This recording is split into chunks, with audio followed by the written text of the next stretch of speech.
নমস্কার। সুনীল গঙ্গোপাধ্যায়ের কবিতা কেউ কথা রাখেনি। কেউ কথা রাখেনি, ৩৩ বছর কাটল, কেউ কথা রাখেনি। ছেলেবেলায় এক বষ্টমী তার আগমনী গান হঠাৎ থামিয়ে বলেছিল, শুক্লা দ্বাদশীর দিন অন্তরাটুকু শুনিয়ে যাবে। তারপর কত চন্দ্রভুক অমাবস্যা এসে চলে গেল, কিন্তু সেই বষ্টমী আর এলো না। ২৫ বছর প্রতীক্ষায় আছি।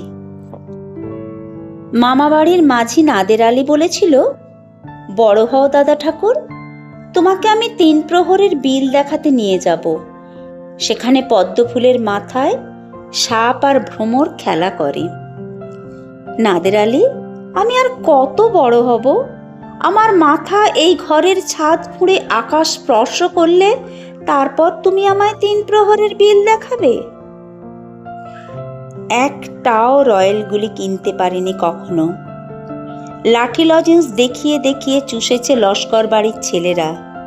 ভিখারির মতন চৌধুরীদের গেটে দাঁড়িয়ে দেখেছি ভিতরে রাস উৎসব।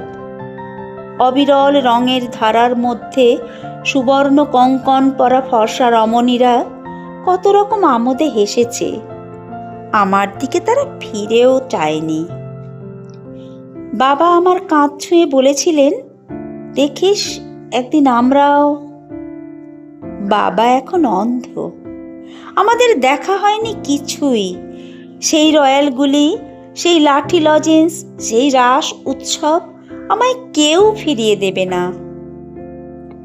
বুকের মধ্যে সুগন্ধি রুমাল রেখে বরুণা বলেছিল, যেদিন আমায় সত্যিকারের ভালোবাসবে সেদিন আমার বুকেও এরকম আতরের গন্ধ হবে। ভালোবাসার জন্য আমি হাতের মুঠোয় প্রাণ নিয়েছি। দুরন্ত ষাঁড়ের চোখে বেঁধেছি লাল কাপড়। বিশ্ব সংসার তন্ন তন্ন করে খুঁজে এনেছি ১০৮টা নীল পদ্ম। তবু কথা রাখেনি বরুণা। এখন তার বুকে শুধুই মাংসের গন্ধ। এখনো সে যে কোনো নারী।